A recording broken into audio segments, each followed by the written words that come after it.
بسم الله الرحمن الرحيم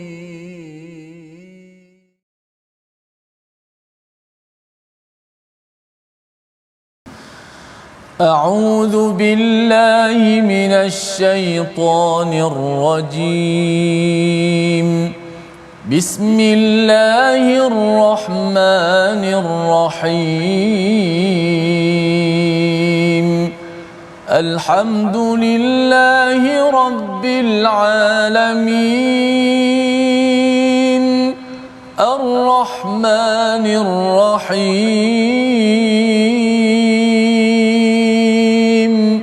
مالك يوم الدين إياك نعبد وإياك نستعين اهدنا الصراط المستقيم صراط الذين أنعمت عليهم غير المغضوب عليهم ولا الضالين.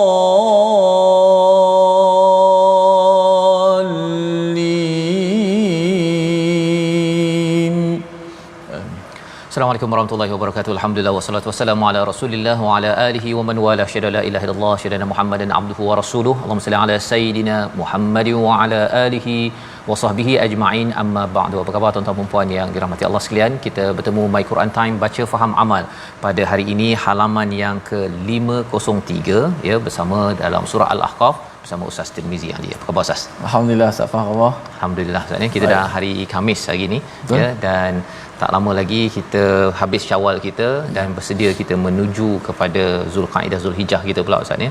Jadi apa persediaan Ustaz untuk raya haji pula pada tahun ini? Ya, sekarang ni kalau di masjid jemaah-jemaah dah tanya, Ustaz, tahun ni korban macam mana? Saya nak 3 ekor, ada yang nak 2-3 bahagian. Mereka sudah bersiap sedia, ada yang dah mula menabung, menyimpan wang untuk hari penting nanti, hari yang sangat besar, merupakan perayaan seterusnya, perayaan yang kedua bagi umat Islam. InsyaAllah itu adalah penting Ustaz ya. Kalau katakan hari raya hari itu adik-adik anak-anak kita ada duit raya. Betul tak? Maksudnya kalau boleh menabung dengan mak ayahnya sekali untuk berkorban. Jangan dikumpul-kumpul saja duit tetapi tidak mahu berkorban. Dan ini yang melatari menuju ke hujung My Quran Time kita, sekitar 100 halaman lagi Ustaz ya. Moga-moga ianya menyebabkan kita mengambil ruang yang ada, peluang yang ada, dan kita mulakan majlis kita dengan subhanakala ilmalana illa ma 'allamtana innaka antal alimul hakim rabbi zidni ilma. Moga-moga Allah menambahkan keberkatan dan juga kebaikan dalam kita mendalami ilmu yang ada. Kita lihat apakah sinopsis bagi halaman 503. Kita saksikan daripada ayat yang ke-6 hingga ayat yang ke-9. Ya, ayat yang ke-6 bercerita tentang hari kiamat dan sembahan orang musyrik yang menjadi musuh kepada mereka, dan diikuti pada ayat 7 hingga 9 syubhah orang musyrik terkait dengan wahyu, kenabian dan al-Quran. Bagaimana cara fikir, cara kefahaman mereka itu yang keliru.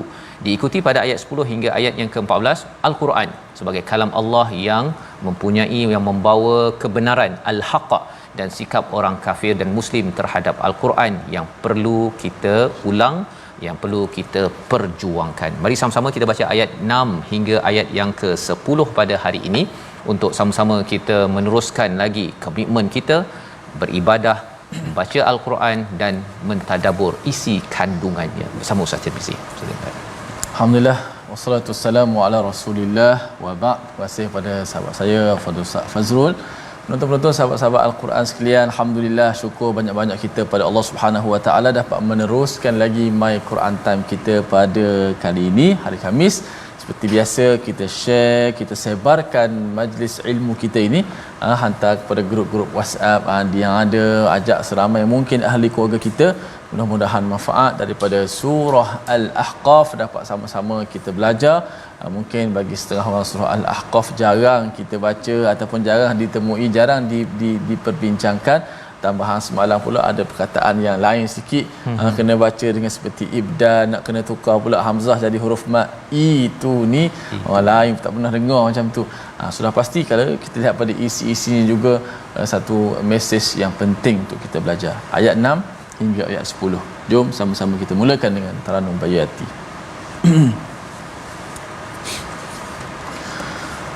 أعوذ بالله من الشيطان الرجيم وإذا حشر الناس كانوا لهم أعداء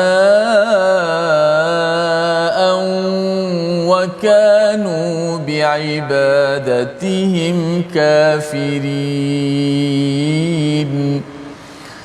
وَإِذَا تُتْلَى عَلَيْهِمْ آيَاتُنَا بَيِّنَاتٍ قَالَ الَّذِينَ كَفَرُوا لِلْحَقِّ لَمَّا جَاءَهُمْ هَذَا سِحْرٌ مُبِينٌ أَمْ يَقُولُونَ افْتَرَاهُ قُلْ إِنِ افْتَرَيْتُهُ فَلَا تَمْلِكُونَ لِي مِنَ اللَّهِ شَيْئًا هُوَ أَعْلَمُ بِمَا تُفِيضُونَ فِيهِ كَفَى بِهِ شَهِيدًا بَيْنِي وَبَيْنَكُمْ وَهُوَ الْغَفُورُ الرَّحِيمُ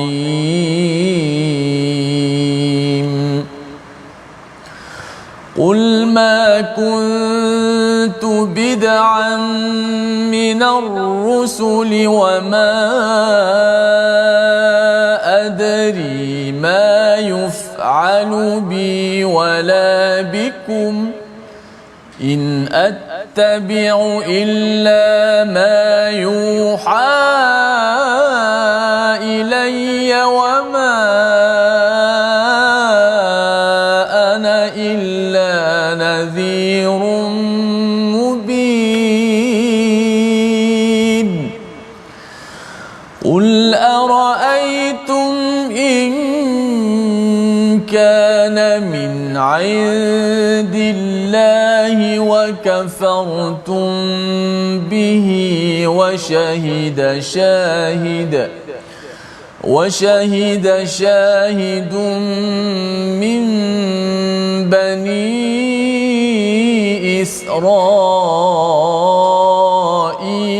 على مثله فآمن واستكبرتم إن الله لا يهدي القوم الظالمين.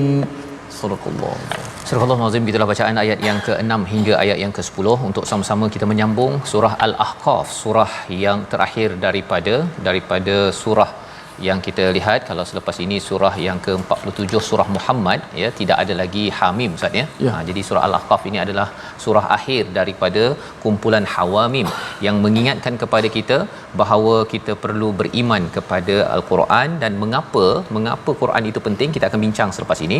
Tetapi di akhirat nanti dikumpulkan semua manusia, kanu lahum a'da'a, iaitu mereka berhala itu akan menjadi musuh, ya, menjadi musuh. Dan kita kena faham bahawa bila bercakap tentang berhala ini bukan sekadar yang batu tu saja, Ustaz, ya. Itu satu, tapi ideologi, dan lebih daripada itu ideologi yang dibawa oleh manusia ataupun kadang-kadang lebih daripada itu wakanu bi'ibadatihim kafirin, iaitu semua berhala-berhala yang disembah itu dia kafir, iaitu dia mengingkari segala ibadah, segala ketundukan yang dibuat oleh manusia kepada mereka, ya. Sama ada pada berhala pun boleh bercakap, dia kata apasal kau sembah aku, contohnya.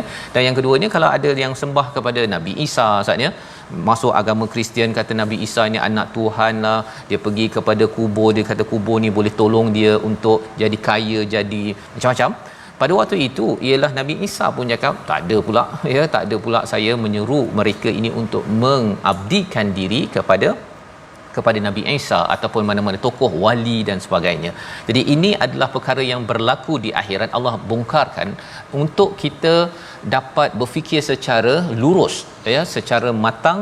Wa idza tutla alaihim ayatuna, bila dibacakan, ya, apa kesan bila kita bersama Quran ini? Bila dibacakan ayat-ayat kami yang mempunyai kejelasan, mempunyai bukti yang jelas, cara berfikir yang bagus, qala allazina kafaru lil haqq, ya, orang-orang kafir bercakap kepada kebenaran ini, lamma ja'ahum hadza sihrun mubin, ini semuanya sihir. Ini semua sihir. Dan ini kalau kita tengok sepanjang sejarah, memang cara orang-orang yang kufur kepada al-Quran kebenaran ini, mereka tak suka, ustaz, ya. Pasal apa? Pasal dalam Quran ini ada bayinat, ada hujah. Hujah ini cara berfikir lurus, ya. Bila kita pergi mahkamah kan ada hujah, jadi yang salah, yang betul. Jadi apabila kemahiran berhujah ataupun cara berfikir yang jelas itu dibawakan, orang-orang kafir ini tidak suka. Kerana apa? Kerana dengan cara berfikir yang bengkok itu, mereka boleh tipu orang lain, mereka boleh memperkotak-katikkan peminat ataupun rakyat ataupun pengikut-pengikut yang ada di sekitar mereka, dan mereka boleh jadi kaya, mereka boleh jadi orang yang berpengaruh. Jadi ini yang ada dalam al-Quran. Bila kita selalu membaca al-Quran ini, cara berfikir kita itu akan diluruskan. Itu yang kita puji pada Allah dalam surah Al-Kahfi, lam yaj'al lahu iwaja, tidak ada kebengkokan di dalam al-Quran ini.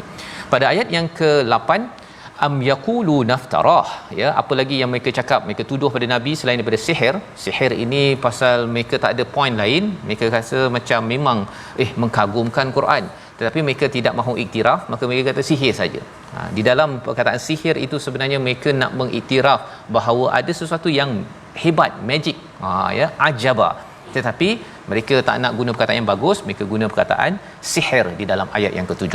Selain itu mereka kata ini dibuat-buat. Nabi Muhammad ni buat-buat saja kitab ini, dan Allah ajar pada nabi, ajar kepada kita lah, Ustaz. Kalau kita kata, ada orang kata alah Quran itu sebenarnya dibuat-buat saja, kan, Muhammad, kalau saya di US dulu, dia kata Muhammad did it, kan, yang buat perkara ini. Jadi diajarkan kepada kita, iniftaraituhu fala tamlikuna li minallahi syai'a, ya, jika aku mengada-adakannya, maka kamu tidak berkuasa sedikit pun menghindarkan aku daripada azab Allah. Maksudnya kalau aku buat tipu-tipu, ya, menipu, kalau Allah azab, kau tak ada boleh buat apa-apa pun, aku yang kena, bukan kau, kan. Jadi itu cara penghujahan yang diajarkan pada nabi. Nak ceritanya ialah saya tak berbaloi untuk tipu, untuk mengajak kamu kepada kebaikan. Kalau ajak kepada kayakan saya, tolong saya nak scam awak, yang itu mungkinlah agak berbaloi, kan. Tetapi ini saya bukan nak ajak kepada ni, saya ada reward, saya ada ganjaran daripada Allah Subhanahu Wa Taala. Huwa a'lamu bima tufiduna fi, Allah mengetahui apa yang kamu muntahkan. Ya, tufidun ini muntahkan perkataan-perkataan yang tidak betul. Kafa bihi syahidan baini wa bainakum, cukuplah Allah, ya, cukuplah Allah menjadi saksi di antara aku dan engkau. Wa huwal ghafurur rahim, sesungguhnya dia amat pengampun, maha penyayang. Menurut daripada salah seorang ulama, iaitu Ibnu Kathir, ya, ataupun Al-Biqai menyatakan, dia kata apa sebab di hujung ayat yang ke-8 itu ada wa huwal ghafurur rahim, Ustaz, kan.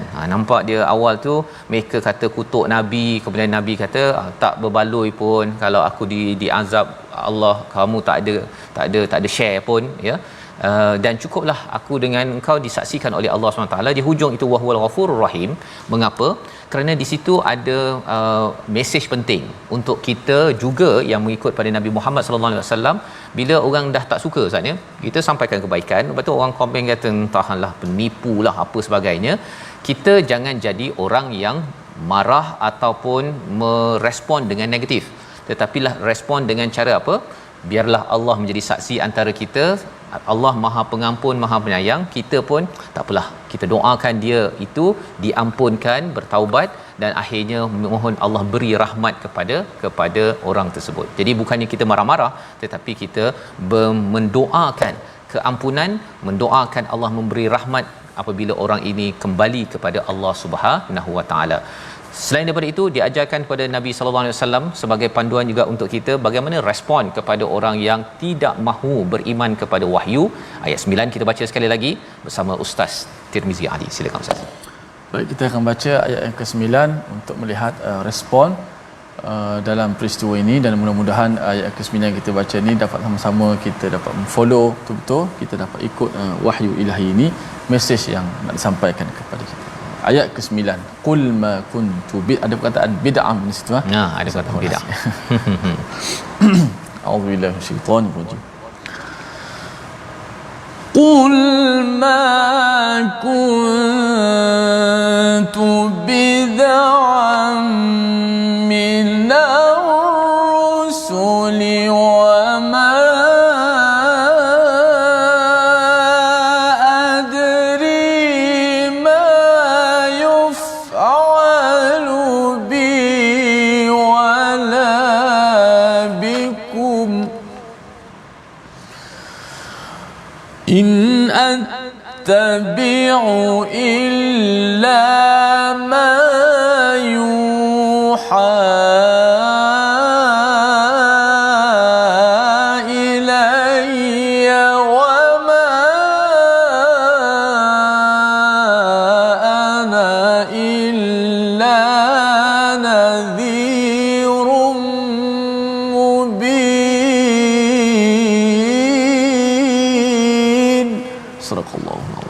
Surah Al-Azim, katakanlah wahai Muhammad, aku bukanlah rasul yang pertama di antara rasul-rasul, dan aku tidak tahu apa yang akan dilakukan terhadapku dan terhadapmu. Aku hanya mengikuti apa yang diwahyukan kepadaku, dan aku hanyalah pemberi peringatan yang menjelaskan. Jadi ini cara Nabi diajarkan, ini juga yang kita perlu belajar. Aku bukanlah rasul yang pertama. Istilahnya ma kuntu bid'an minar rusul.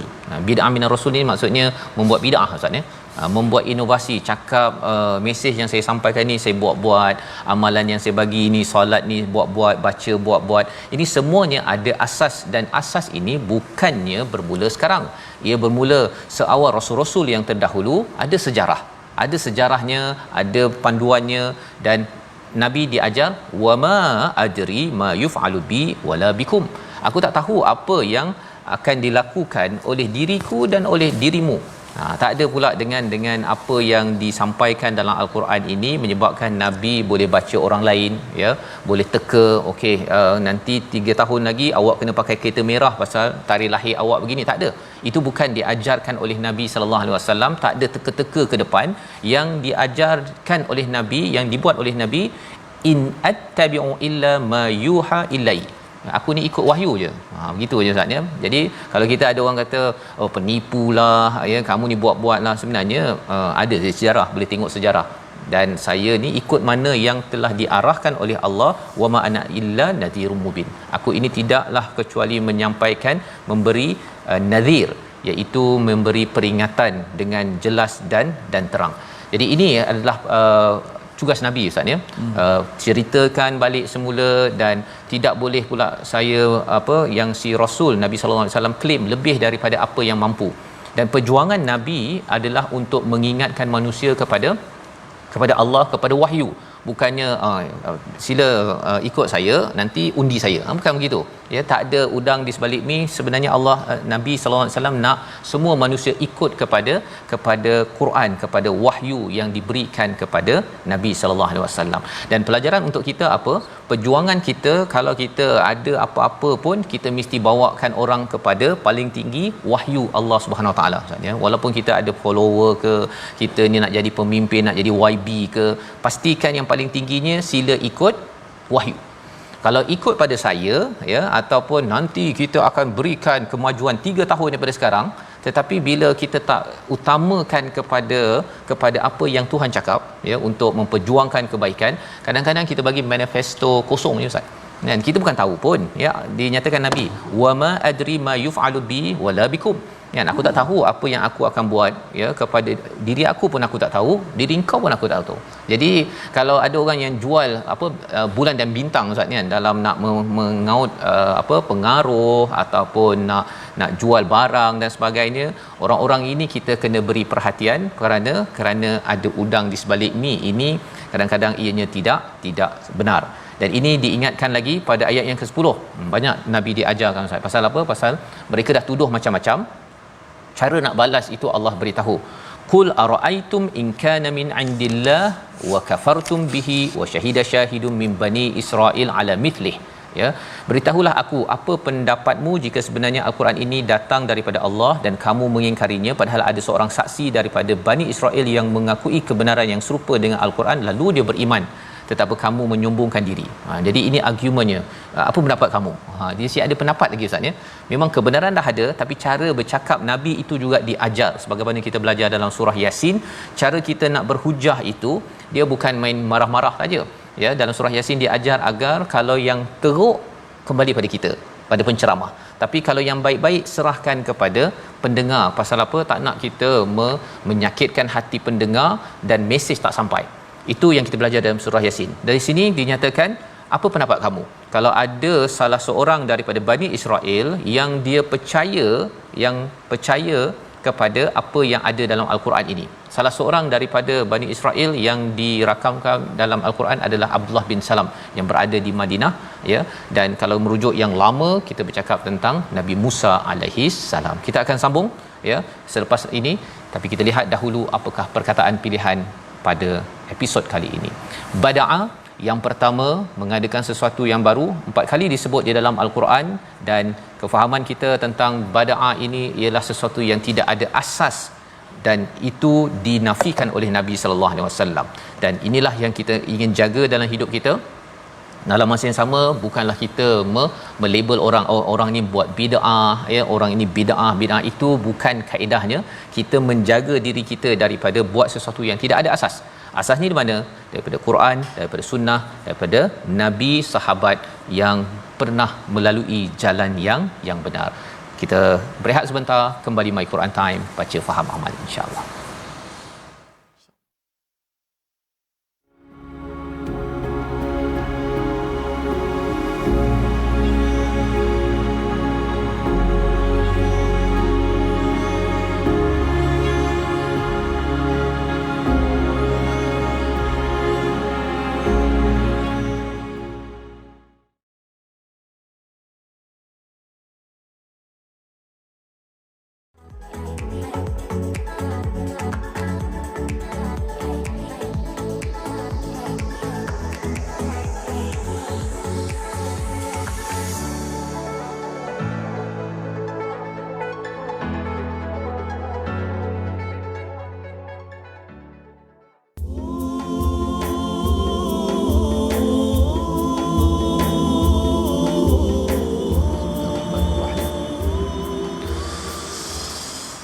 إن الذين قالوا ربنا الله ثم استقاموا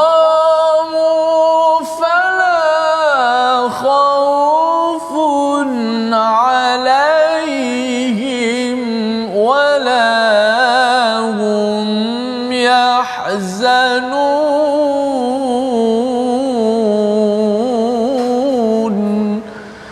Sesungguhnya orang-orang yang berkata Tuhan kami adalah Allah, kemudian mereka tetap istiqamah, tidak ada rasa bimbang pada mereka dan mereka tidak pula bersedih hati. Inilah petikan ayat daripada ayat yang ke-13 muka surat 503, ayat yang saya kira sangat penting untuk dibicarakan pasca Ramadan ini, dan kita berada pada Syawal. Inilah ayat sebenarnya kekuatan kepada kita untuk bagaimana kita mencari formula untuk terus kita mengingati ataupun memori indah Ramadan dapat diteruskan pada bulan-bulan yang lain. InsyaAllah Safah nanti akan terangkan. Kita ambil sikit tajwid sebelum kita teruskan lagi ayat seterusnya. Baik, kita lihat di slide kita contoh daripada ayat yang ke-9, in attabi'u illa ma yuha ilayya wa ma ana illa nadhirun mubin. Berapa banyaklah huruf hamzah dekat situ. Berapa banyak. Sempurnakan baris huruf hamzah dalam ayat ini. In 1, at 2, attabi'u illa 3, ma yuha ilay 4, wa ma ana 5, illa ada 6, huruf hamzah dalam ayat ke-9 ni. Okey, huruf hamzah tempat dia juga jauh daripada mulut. Hamzah berada di pangkal, paling jauhlah dia dengan berkongsi tempat dengan ha. Huruf hamzah berkongsi tempat dengan ha simpul. Tetapi huruf hamzah lebih kuat. Dia lebih kuat kerana dia sifat lebih kuat daripada ha. Akan tetapi huruf hamzah ni bila antara kesalahan yang ketara bila menyebut huruf hamzah ialah tidak jelas huruf hamzah tu. Disebut sepatutnya a, i, u. Tetapi bila dalam bacaan kesalahan yang biasa berlaku disebut macam ni. A, i, u. Tidak jelas u, tidak jelas i-nya. Dia bunyi i. Kita nak i. In a. Jangan in-at. Itu huruf hamzah tu kesalahan yang ketara. So kita kena jelaskan semua huruf hamzah. Jangan kita sebut macam ni. In attabi'u illa. Tak jelas. Patutnya in attabi'u illa. Nampak? Illa. Kalau kita sebut secara satu huruf je. Illa. Bila sambung yang agak sukar sikit. Attabi'u illa. Okey, kita baca daripada awal. In attabi'u illa ma yuha ilayya wa ma ana illa nadhirun mubin. Itulah sedikit sebanyak pengajian kita pada kali ini. Huruf hamzahnya. Jadi jelaskan huruf hamzah. Jangan kita menyebut hamzah seperti mana tak jelas bunyi ha, ai, u. Tapi biar bunyi a, i, u. Sifat tertahan itu tetap ada walaupun dia berbaris. Kalau dia mati lagi jelaslah ketertahanan tu. La yu'minun. Ni berbaris a, i, u. Jangan ha, ai, u. Tu huruf hamzah. Wallahu a'lam. Safa. Terima kasih ucapkan pada Ustaz Tirmizi cara membaca tadi tu Ustaz ni, pasal bila saya mendengar penerangan tadi tu dia bila bercakap tentang at-tabi' itu maksudnya dengan jelas dan dia ada satu keyakinan ketika bercakap itu bercakap dengan at-tabi' ataupun ilayya kan, dia tak berapa yakin untuk menyatakan bahawa saya mengikut kepada apa, tidak ikut kecuali apa yang diwahyukan oleh Allah Subhanahu Wa Taala. Jadi bacaan itu sendiri pun memberi kesan kalau kita baca dengan jelas Ustaz ya, kecuali berbanding dengan kalau kita main-main saja menjelaskan alif tersebut, sehingga akan memberi kesan kepada keyakinan kita bahawa saya ikut hanya kepada Allah dan wama ana illa nadhirum mubin, tidaklah aku ini kecuali menjadi pemberi peringatan yang jelas. Itu ayat yang ke-9. Nabi bercakap kepada orang-orang yang meragui, yang menuduh Nabi sebagai ahli sihir yang jelas. Maka pada ayat yang ke-10 di hujung itu mengingatkan kepada kita bila Nabi bercakap berkali-kali bahawa ada orang dahulu yang juga bersaksi kepada al-Quran ini, fa amana wastakbartum, tetapi kamu ini sombong. Innallaha la yahdil qaumal zalimin, sesungguhnya Allah tidak memberi hidayah pada orang yang zalim. Apa maksud zalim di sini? Orang yang sombong Ustaz. Ya. Sombong ini adalah merendah. Maksud sombong dalam ayat ini ya. Kalau dalam ayat lain bercakap tentang syirik. Innasyirka la zulmun azim dalam surah Luqman. Di sini bila kita, itu sebabnya cara tadabbur, bila kita tengok perkataan tu nampak macam berulang, kita kena tengok ayat sebelum dan selepasnya itu apa siap ataupun dia punya konteksnya, agar kita dapat memaknai benar-benar. Zalim di sini adalah orang yang sombong. Sombong pada apa? Sombong pada Quran Ustaz. Orang lain dah ikut dah, zaman dulu orang dah ikut, kemudian ini datangnya daripada Allah, aku bertanggungjawab bercakap perkara yang benar, tapi kalau masih lagi sombong kepada kebenaran, zalim. Dan orang sombong susah mendapat hidayah Ustaz. Susah mendapat hidayah. Itu sebabnya kita nak belajar lagi pada ayat yang ke-11 hingga ayat yang ke-14 bagaimana lagi respon orang-orang kafir bila mereka ini sombong sehingga kan membawa kepada hidayah jauh daripada mereka. Dan perkataan-perkataan mereka ini kita kena jaga-jaga, jangan sampai kita ulang dalam versi 2022, 2023 ataupun tahun-tahun yang mendatang. Ayat 11 hingga 14 bersama Ustaz Tirmizi. Baik, alhamdulillah, terima kasih kepada Ustaz Fazrul yang memberi pencerahan kepada kita begitu jelas. Itulah ayat-ayat Al-Quran yang begitu kaya dengan makna. Satu perkataan saja tapi membawa beberapa makna yang mungkin kita tahu satu dua, rupanya ada lagi perkataan yang sampai 10 11 makna. Subhanallah, mengikut konteks ayatnya. Sebab itu penting untuk kita belajar dengan guru, dengan para asatizah, supaya kefahaman kita betul-betul terbimbing, insya-Allah. Baik, kita baca ayat ke-11 hingga ayat ke-14. A'udzubillahi minasyaitonirrajim. وقال الذين كفروا للذين آمنوا لو كان خيرا وقال الذين كفروا للذين آمنوا لو كان خيرا ما سبقونا إليه وإذ لم يهتدوا به فسيقولون هذا إفك قديم ومن قبله كتاب موسى إماما ورحمة وهذا كتاب مصدق لسانا عربيا لينذر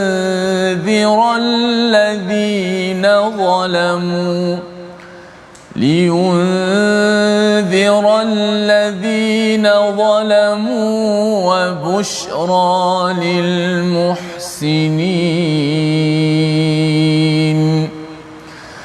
إن الذين قالوا ربنا الله ثم استقاموا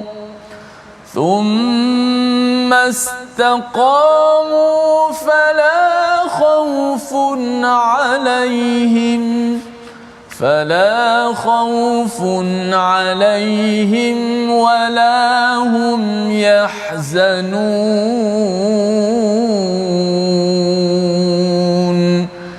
أولئك أصحاب الجنة خالدين فيها جزاء بما كانوا يعملون صدق الله العظيم. Surah Al-Azim ayat yang ke-11 hingga 14 kita menyambung kepada bagaimana kita memahami respon orang-orang yang kafir. Wa qala allazina kafaru lil ladzina amanu, orang kafir pada zaman Nabi itu bercakap kepada orang beriman, law kana khairam ma sabaquna ilaih, iaitu kalaulah ada kebaikan dalam al-Quran ni, kalau Quran ni ada kebaikan, kami ni dah mendahului dah mereka. Siapa mereka itu? Masabaquna ilaih, iaitu kepada orang-orang miskin seperti Bilal, seperti Habbab, seperti Ammar, seperti siapa lagi? Suhaib misalnya. Kalau di Mekah itu mereka orang-orang miskin, orang-orang yang tak berapa tinggi pangkatnya, ini dahulu yang mengikut Nabi. Jadi orang-orang yang sombong, dia kata apa? Kalaulah Quran ni ada kebaikan, ada nilai berbaloi untuk kami ikut dulu. Kan? Berbanding dengan mereka. Jadi mereka dahlah pergi kecilkan orang yang ikut keimanan, kemudian dia cakap Quran ni kalau ada kebaikan. Sombong sangat Ustaz ni. Dahlah dia memperkecilkan Quran, memperkecilkan orang yang ikut Quran. Jadi dalam kehidupan kita ini jangan sampai kita tengok kalau orang yang baca Quran ni geng-geng elit, orang kaya, saya pergi. Kalau orang biasa-biasa ni saya tak masuk geng ini pasal saya pembaca Quran geng elit. Itu jangan diwujudkan ya, kerana dengan Quran ini kita sama, dan bila mereka cakap begini, kesombongan itu menyebabkan mereka itu tidak mendapat hidayah. Wa idzlam yahtadu bihi fasayaquluna hadza ifkun qadim, iaitu kerana mereka tidak mendapat hidayah tersebut, mereka sampai sanggup menyatakan ini adalah kebohongan yang awal, orang lama punya cerita, tak relevan untuk kami. Itu istilah zaman ini. Jadi tuan-tuan, pada ayat 11 ini membongkar kepada rahsia orang yang sombong, dia akan tidak diberi hidayah. Bila orang itu tidak diberi hidayah, orang ini selalu merasakan Quran ini tidak relevan. Dia merasakan bahawa ini 1400 tahun punya perkataan, tidak berkait dengan bisnes saya, keluarga, kebahagiaan keluarga saya, untuk saya maju. Ia tidak nampak perkara tersebut. Ayat yang ke-12, wa min qablihi, iaitu dan dari sebelum al-Quran itu telah ada kitab daripada Nabi Musa, ya, sebagai petunjuk dan rahmat. Ya, kitab Nabi Musa iaitu Taurat, menjadi petunjuk imam, ya, yang memimpin. Bila cakap imam ni ustaz ni, dia mesti berada kat depan. Jadi bila bercakap tentang Taurat menjadi imam kat depan ini, memimpin, Quran yang kita ambil ini juga dia perlu diletakkan ke depan. Berbanding dengan tengok keadaan lah, kalau sempat saya rujuk, saya tak sempat tak rujuk, bukan. Kalau imam ini dia kat depan dan dia menjadi sumber kasih sayang ataupun rahmah daripada Allah kepada orang-orang yang beriman. Ini yang berlaku pada kitab Nabi Musa. Wa hadha kitab, Quran ini adalah musaddiqul lisanan arabiyyan liyunziral ladina zalamu. Quran ini adalah berbahasa Arab, ya, berbahasa Arab untuk memberi peringatan pada orang yang zalim. Zalim dalam konteks ini apa? Tadi orang yang sombong, Ustaz. Sekali lagi dia merujuk balik kepada ayat tadi, sombong, kerana sombong ini dia merosakkan kepada satu negara, satu negeri. Pasal kalau contohnya lah seorang ayah sombong tak nak baca Quran, kesannya apa? Ialah dia akan jadi sombong kepada Quran. Pada Allah dia sombong, dengan isteri, dengan anak dia pelempang apa, dia tak kisah pun. Kata, saya suami. Dia akan cakap begitu. Tetapi kalau kita selalu kena lempang dengan Quran, Ustaz ni, kena selalu tang rasa setiap kali kita dengar, alamak, kena lagi, akhirnya si ayah itu dia rasa, saya ada kelemahan, kalau anak abah, ya, isteri ada saya kelemahan, tegur je lah. Saya tegur kerana saya tahu, kan, saya tahu bahawa saya ada kelemahan, dan itu adalah wa busyra lil muhsinin, ya, berikan kabar gembira kepada orang yang muhsin. Orang muhsin ni dia bukan tegur jadi baik, Ustaz, ya. Dia ada proses untuk dia baiki lagi apa yang ada. Solatnya tak sempurna, ya, baca Quran tadi kita belajar, Ustaz, ya. Bila belajar hari ni ataupun semalam, ada perkataan itu ni tak pernah saya dengar pula sebelum ni, kan. Tapi bila belajar, baru tahu. Kita baiki lagi, dan itu adalah muhsinin yang Allah kata pada ayat 12 itu. Quran memberi khabar gembira kepada orang-orang yang nak baiki, dan akhirnya Allah gelar sebagai orang yang berbuat baik. Ayat 13, ini perkataan orang yang nak buat baik, Ustaz. Kita dah baca tadi tapi nak ulang sekali lagi. Ayat ini kita pernah jumpa sebelum ini. Bagaimana perkataan ini sebenarnya adalah perkataan yang akhirnya malaikat, kalau dalam surah sebelum ini, malaikat siap lagi menawarkan, menemankan sampai ke syurga. Itu kalau dalam surah sebelum ini. Ayat ini, ayat 13, apakah isinya? Mari kita sama-sama baca dan kita lihat tawaran daripada Allah pada ayat 14. Silakan.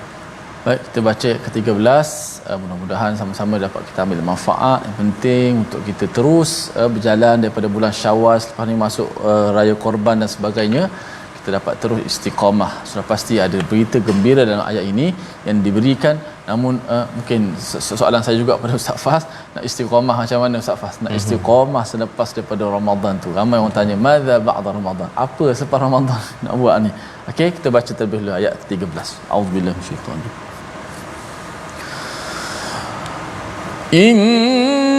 Innal ladzina qalu rabbuna Allahu thumma istaqamu fala khawfun 'alaihim wala hum yahzanun.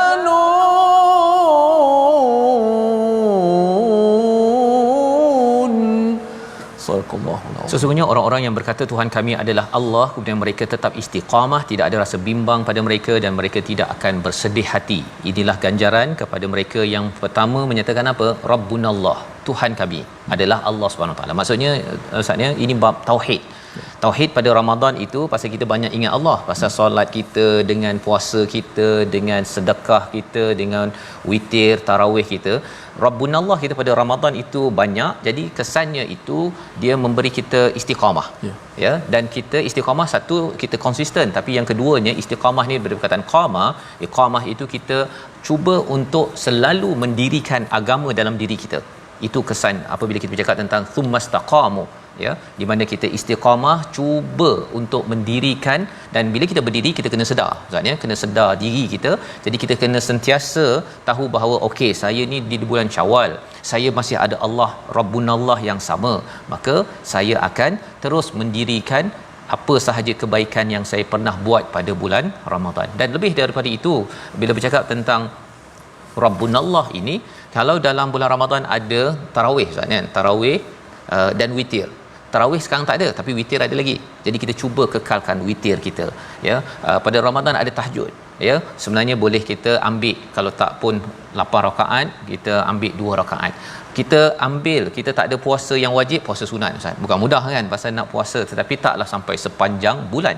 Dan ini kita tengok Ramadan, kita ambil dos yang kecil untuk kita teruskan, maka itulah istiqamah yang ganjarannya tidak ada takut, tidak ada sedih. Ulaika ashabul jannah khalidina fiha jazaa'an bima kanu ya'malun. Mereka mendapat syurga, kekal dalamnya, ganjaran kepada mereka yang beramal. Ada soalan, Ustaz, ya? Ada soalan, katanya dalam hadis Nabi, tiada seorang pun dari kalian masuk syurga kerana amalnya. Allah. Tapi dalam ayat ini jazaa'an bima kanu ya'malun, balasan bagi mereka yang beramal. Jadi kita kena sedar ini pujian Allah kepada mereka yang beramal. Tapi kita ketika beramal, kita kena sedar bahawa amal saya pun dibantu oleh Allah, dan amal saya pun banyak tidak sempurna. Yang kita doa, Allah berikan bantuan keampunan kepada kita. Jadi kita sedar dirilah, tak ada pula kita saya dah beramal Allah, saya nak syurga. Itu bukan kaedahnya. Ayat 14 ini sebagai pujian pasal kita berusaha. Ya'malun itu berusaha beramal, dan salah satunya dengan kita membaca Al-Quran. Jadi kita doakan kita istiqamah, dan salah satu istiqamah kita ini, kita sudah berada pada juz yang ke-26 dengan usaha pihak ni, Ustaz, ya, yang production, ya, cameraman, abang-abang cameraman yang belakang kita, yang nampak kita berdua, ya, termasuk juga yang mengelolakan, salah seorangnya adalah Puan Marhaini Yusof, sekarang ini di ward, Ustaz, ya, di hospital. Jadi dengan sakit yang ada, kita doakan sama-sama pada penggerak, ya, salah seorangnya Puan Marhaini diberikan, mohon kepada tuan-tuan untuk kita doakan kesembuhan, kerana kita nak menerus sampai kepada juz yang 30, dan kalau boleh ada Quran time yang kedua, Ustaz, kan, dengan usaha, dengan izin Allah, penggerak-penggerak dan juga semua di TV Al-Hijrah dan di Yayasan Warisan Ummah Ikhlas. Membawa pada resolusi kita pada hari ini, kita saksikan. Yang pertama, kita teruskan mesej dakwah agar syiar Islam terus tersebar. Yang kedua, perhatikan isi kandungan Al-Quran dan akui kebenarannya, jangan sombong. Dan yang ketiga, teguh pendirian dalam akidah yang benar dan tetap melakukan amal soleh. Silakan, Ustaz. Bismillahirrahmanirrahim. Alhamdulillah wassalatu wassalamu ala Rasulillah wa ala alihi wasahbihi ajma'in. Ya Allah, Tuhan kami mohon kepada-Mu, ya Allah, ampunkanlah dosa-dosa kami, ya Allah, ampunlah segala salah silap kami, ya Allah. Berikanlah kesabaran kepada kami untuk sentiasa kami mengikut sunnah Nabi kami Muhammad sallallahu alaihi wasallam, perjuangkan Al-Quran Karim, ya Allah. Ya Allah, sembuhkanlah sahabat-sahabat yang sakit di kalangan kami, ya Allah. Ya Allah, sembuhkanlah sahabat-sahabat kami yang sakit di kalangan kami ini, ya Allah. Antaranya Puan Marhaini Yusof, ya Allah, yang merupakan penggerak utama dalam rancangan My Quran Time ini. Moga-moga diberikan kesihatan, kesembuhan yang segera, ya Allah, tanpa penderitaan, ya Allah. Berilah kebaikan kepadanya, ya Allah, dan berilah ganjaran pahala kepadanya di atas ujian ini. Gantikanlah yang lebih baik, ya Allah. Ya Rabbal Alamin. Allahumma anta syafi la shifaa illa shifaa'uk, shifaan la yughadiru saqaman wala alaman, birahmatika ya arhamar rahimin. Wa sallallahu wasallam wa baraka ala Muhammad wa ala alihi wasahbihi wasallam. Walhamdulillah.